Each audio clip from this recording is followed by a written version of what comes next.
Hi, good morning. Welcome to Tuesday. It is the 17th. So I believe today is St. Patty's Day. Is today St. Patty's Day? I think it is. So top of the morning to you. St. Patrick was old Christian guy who brought Christianity to Ireland, I think. And man, I should have done a little bit more research on St. Patty Day. I'm blanking out. I think it was like in the 3rd century or something like that, and brought Christianity. Drove out all the snakes, I think, too. So that's a good thing, right? If you don't like snakes. Although snakes are an important part of the ecosystem. I happen to like snakes personally. They don't really bother me. I enjoy kind of looking at them. I don't want to get bitten by one, especially a venomous one. but they don't really. I'm not really.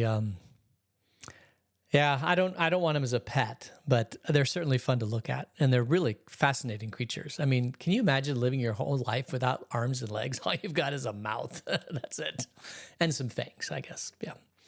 All right. So, am I wearing green? I am not. I'm not. I have to pinch myself, make sure I'm not dreaming. Also, birthdays. We have no birthdays today, so don't need that. And let's see, I can close out of that. 60 degrees out this morning. It's starting to warm up a little bit in the morning. It's still, 60 is very, very nice, and it's fun to be out there with God in the morning. But it's the cold. I think we're done with the cold. I think at the one year we did get an early April snow, if I remember correctly. So it's quite possible we might get another cold front coming in down into our area, bring some moisture. But other than that, I think we're pretty much done. In the Midwest, up in Minneapolis and Chicago, they got snow yesterday. It was quite deep. I think they had 18 inches or something like that. So they've got my daughter, her husband's deployed, so she has to shovel the snow and wrangle 2 boys at the same time. So her neighbor came over and shoveled her snow for her. So just really wonderful. Just very, very sweet. If I was there, I would shovel snow for you, but I'm not because I'm done shoveling snow. All right. Is it really supposed to be 106 this weekend? Oh my goodness gracious. Don't even want to think about it. That's just miserable. And that's March, April, May, June, July, August, September. Oh my goodness. All right. Let's get into our study today. Before we do, so we'll study Deuteronomy today and tomorrow, which is Wednesday. On Thursday, we'll do the red letter challenge, the next chapter. And then I'm here all next week. Same thing. And then the following week is Holy Week. We won't have a Bible study that week. And then we'll pick up again. Actually, I'm out of town after Easter. I'll need to give you that schedule. I'm going with the junior high kids to a field trip. I think we might have a couple weeks in there where we're not going to meet. But, and then, hopefully we'll finish Deuteronomy before the end of the school year. That would be nice. Because I will be taking off some time over the summer. And so we will kind of need to figure that out also. All right. So let's get into our study. We're in Deuteronomy. And today we're in chapter 18. This is the Israelites. They are on the precipice of the promised land. They're about ready to cross over the Jordan River and conquer the promised land. Joshua is going to lead them. But until then, as they sit on this side of the river, they're hearing the law again, all these things that God wants them to do so they'll be a great nation. And if they could simply follow these laws, things would be wonderful, but they can't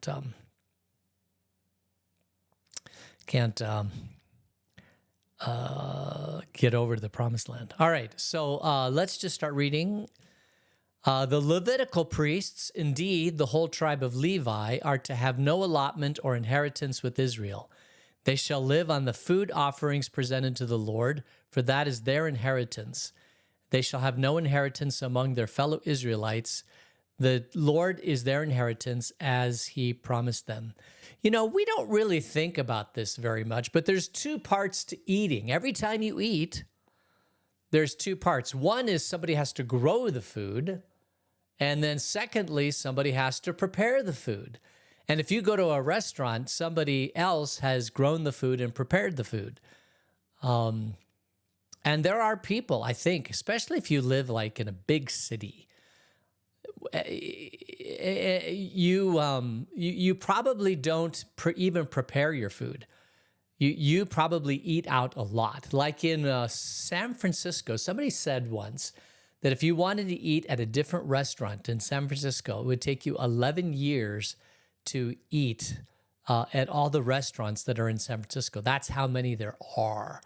And of course, you know, 11 years, by the time you get to a restaurant, could be closed by then, and new ones would open. So I think if you live in San Francisco, it is probably your expectation that a vast majority of the meals that you eat are in a restaurant. And so you don't need to cook your meals. You don't need to clean up after your meals. You can live that way. And it costs you a little bit more, but probably not. I think they have a lot of restaurants, because they have so many restaurants and because there's so many people that eat out, it's the marginal cost of, how do I say this? It's the marginal cost of the preparation that you're paying for. And because there's so many people involved in that, that cost comes down.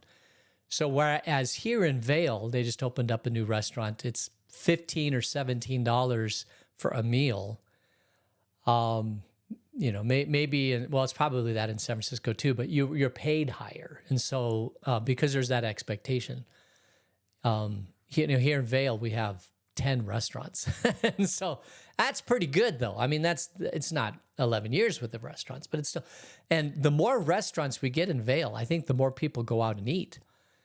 Because there's this expectation that, you know, I think the more restaurants are, the price comes down and the quantity goes up, the quantity of restaurants go up, and the more people eat out goes up. You know, if there's only one restaurant, you don't go there very often. You might eat out, you know, for a special occasion, but that's it. But the more restaurants you get, the more people get it into their head that they're going to go out and eat. So you actually want more restaurants like San Francisco, to get it into people's minds that they don't have to do all the food growing and cooking. Now, the Levites, they didn't grow the food because they don't have an inheritance of land. They have inheritance in little cities and around the temple and stuff like that. But they get their sustenance from the people around them. They're the priestly class. And as the priestly class, they do not have to be ranchers. They still have to prepare the food, but they don't have to grow it. And they get their food from the Israelites. They live on the food offerings presented to the Lord. That's their inheritance. And they still have to cook it, but they don't have to grow it. Verse 3, and this is the share due the priests from the people who sacrificed a bull or a sheep, the shoulder, the internal organs, and the meat from the head. You are to give them the first fruits of your grain, new wine and olive oil, and the first wool from the shearing of your sheep. For the Lord your God has chosen them and their descendants out of all your tribes to stand and minister in the Lord's name always. So they do get an inheritance. They get all this food and grain offerings and wine, and this is enough for them to be sustained.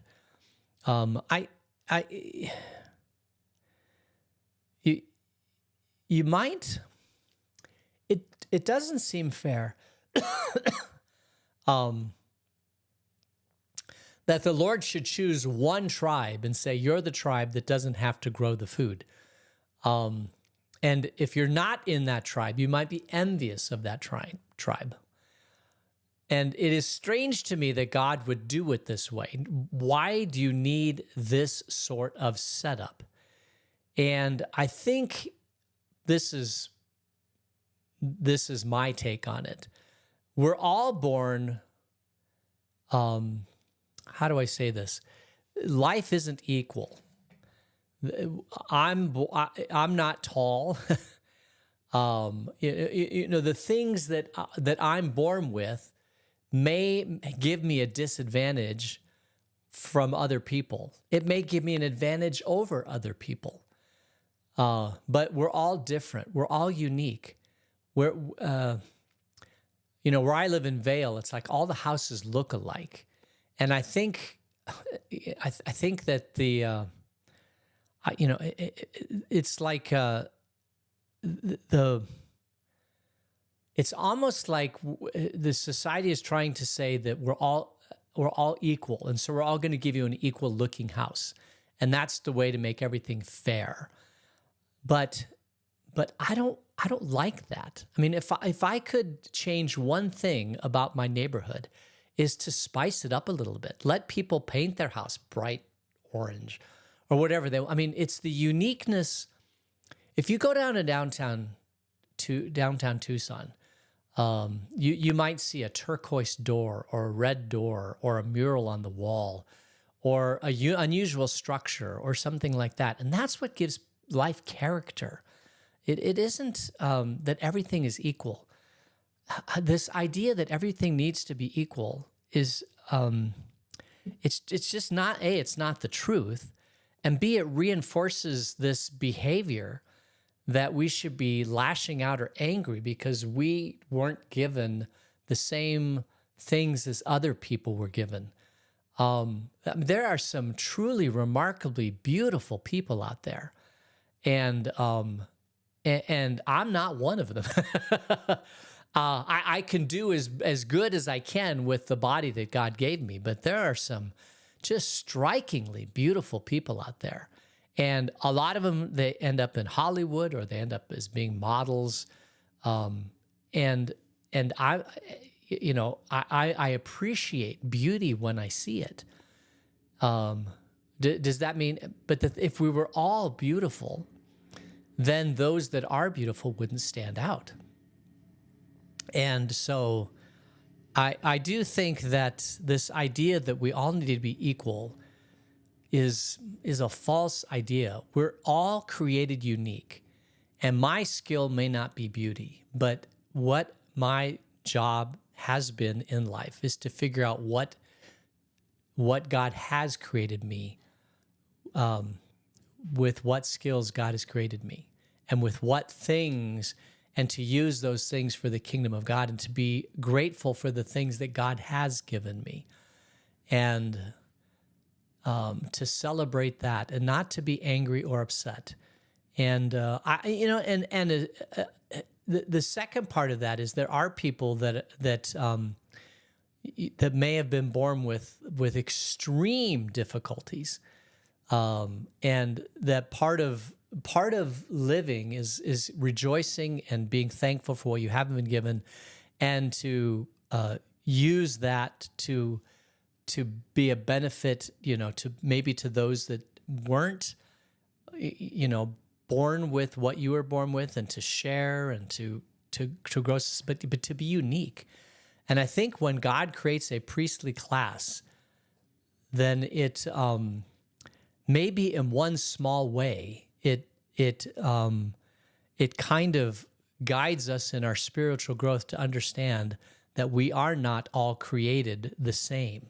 We're created uniquely different, but uniquely different is okay.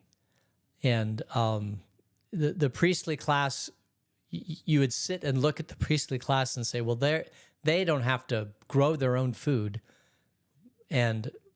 but there may be something in their life that they have to do that is very, very challenging, that it may look good from the outside to say, I want to be a priest. But when you get into that role, you find out that it's a very, very challenging role. And you don't live, what's the old Indian saying? Don't really understand a person until you've walked a mile in their shoes. I think there's a lot of truth to that. I think that if you looked at everybody that was born with some advantage, and you walked a mile in their shoes, you might find out that it's maybe not quite the advantage that we think it is. We talked in our sermon on Sunday about Prince, is it Edward? He's the grandson of Elizabeth, and he's 16th in line to the throne. He just turned 18 last December, and he has to make a decision whether or not he'll take the royal title, his Royal Highness and Prince. And the advantage is that every need is taken care of for the rest of his life. He does not have to worry about anything, that he's going to eat, where he's going to go, how he's going to travel. The royal family takes care of everything. But the flip side of that is that the royal family dictates every aspect of his life. When he wakes up, when he sleeps, where he goes, what radio shows he goes on, what TV shows he goes on, what he says, everything is scripted. He is no longer himself. He is a representative of an organism called the royal family. And he has to decide whether or not he wants to have that or not. And a lot of people would say, of course you should take that. I mean, my goodness, why wouldn't you? But then you stop and think about what the responsibility is and what it must be like to have for the very, very rest of your life, to have everybody else tell you what you're going to do. I mean, unless you're the queen can choose everything to a point.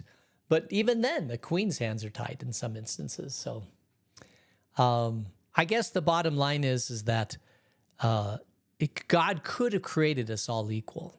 He could have done that.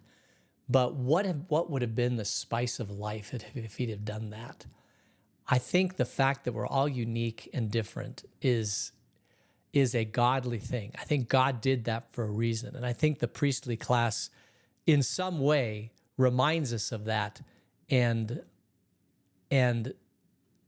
helps us to inculcate that in our understanding of life. Perhaps that's the reason. I don't know. We'll find out when we get there. Verse 6, if a Levite moves from one of your towns anywhere in Israel where he is living and comes in all earnestness to the place the Lord will choose, he may minister in the name of the Lord his God like all fellow Levites who serve there in the presence of the Lord. He is to share equally in the benefits, even though he has received money from the sale of family possessions. So once you're a Levite, you're always a Levite. And you can go from city to city, town to town, and you're still a Levite. And it's a royal title. It's His Majesty's Royal Highness, HMH, right? His Majesty's Royal Highness. No matter where you go, you will have that title forever. Same thing with the priest. In the historical church, the Roman Catholic Church, once you become a priest, you are never, even if that priest is convicted of murder and put in jail, he still is a priest. The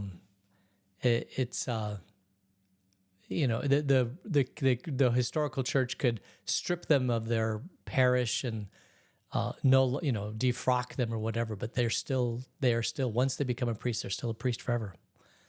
Verse 9. When you enter the land the Lord your God is giving you, do not learn to imitate the detestable ways of the nations there. Let no one be found among you who sacrifices their son or daughter in the fire, who practices divination or sorcery, interprets omens, engages in witchcraft, or casts spells, or who is a medium of spiritists, or who consults the dead. Anyone who does these things is detestable to the Lord. Because of these same detestable practices, the Lord your God will drive out those nations before you. You must be blameless before the Lord your God. This is paganism. This is raw paganism. This is Baal worship. In Baal worship, they did sacrifice sons or daughters in the fire. They would throw them in. Baal worship is a fertility cult, and because it was a fertility cult, they ended up with lots and lots of offspring that they couldn't. They at times ended up with too many, and so they would sacrifice them in the fires, get rid of them. Just a horrid practice. But when Abraham went up to sacrifice Isaac, God gave him a ram in the thicket to sacrifice instead. And so Abraham did not sacrifice his own son. And that is the main difference between worship of Yahweh and all these other pagan religions, is that we don't sacrifice humans. We don't practice divination or sorcery or interpret omens or witchcraft or any of those things. We have a different relationship with the God of the universe than every other religion. Um, it's the one that came to Abraham, Isaac, Jacob, Joseph. It's the one that rescued them out of slavery in Egypt. It is a God who loves them and who cares for them, who's powerful, but he is the supreme ruler of all the universe and wants to be worshipped as such. That's who we worship. All right, let's go to the verse 14. The nations you will dispossess will listen to those who practice sorcery or divination. But as for you, the Lord your God has not permitted you to do so.